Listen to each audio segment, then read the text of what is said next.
Ingineko ni kwamba maafisa wa mamlaka ya kitaifa ya udhibiti wa mazingira NEMA walijipata mashakani baada ya wakaazi waliojawa na ghadhabu kutoka eneo la Owino Uhuru, kaunti ya Mombasa, kuwafurusha maafisa hao waliokuwa na jukumu la kusafisha eneo hilo kufuatia uchafuzi wa madini ya lead.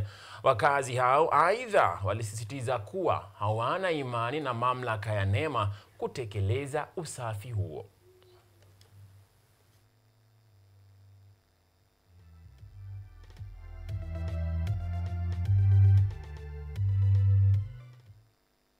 Majuma mawili yaliyopita, kikosi cha mashirika mbalimbali kilichoongozwa na mamlaka ya kitaifa ya udhibiti wa mazingira NEMA kiliandaa mkutano wa hadhara na wakazi wa kijiji cha Owino Uhuru katika eneo la uwanja wa ndege kaunti ya Mombasa. Lengo la mkutano huo lilikuwa kuwajulisha wakazi kuhusu zoezi lijalo la kusafisha mazingira kufuatia uchafuzi wa madini ya lead iliyodaiwa kutekelezwa na kampuni ya EPZ.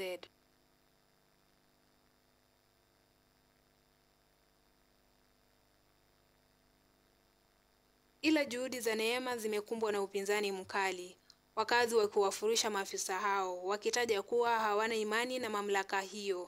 Official wa Center Justice and Environmental Action walikuja kufanya planning na vile wanaanza ndio hao wakajitokeza. Sasa sisi tunashangaa ni wangapi watafanya hii kazi. By the way, hatuna imani na NEMA. Manake NEMA nafikiri ndio walifanya hizi mambo za sumu hapa. Na NEMA pia ndio wamerudi kotini kuappeal.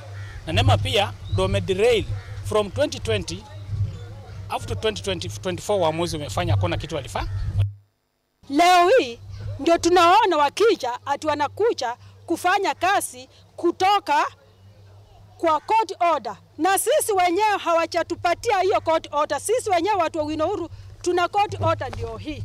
Yenye tumepewa kuanzia tarehe 4 mwezi wa 4 2025 ndio walipeleka ripoti kwa appeal kotini na wamepewa within 14. Udhibiti wa mazingira NEMA kiliandaa mkutano wa hadhara na wakazi wa kijiji cha Owino Uhuru katika eneo la uwanja wa ndege kaunti ya Mombasa. Lengo la mkutano huo lilikuwa kuwajulisha wakazi kuhusu zoezi lijalo la kusafisha mazingira kufuatia uchafuzi wa madini ya lead iliyodaiwa kutekelezwa na kampuni ya EPZ.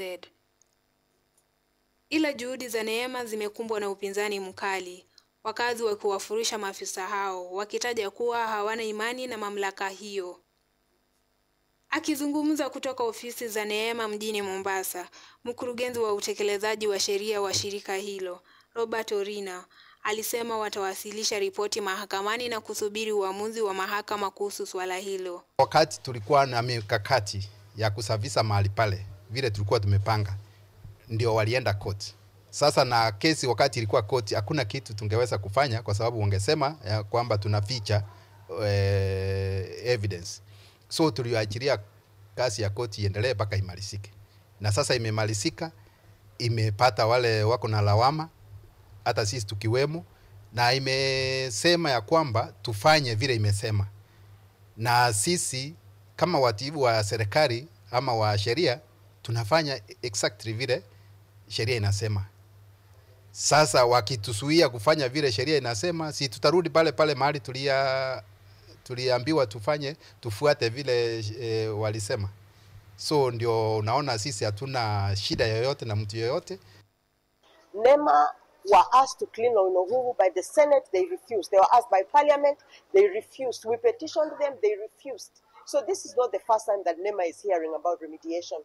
We've been at it for 10 good years with NEMA. And therefore, at this moment, we don't see the emergency that NEMA is trying to say there's an emergency. When the community was poisoned within 2009 and 2014, and they failed to do anything from 2014 until today, that is 10 years. Suddenly, there's an emergency, and NEMA needs to clean the Owino Uhuru community very fast. They need to comply with the court ruling.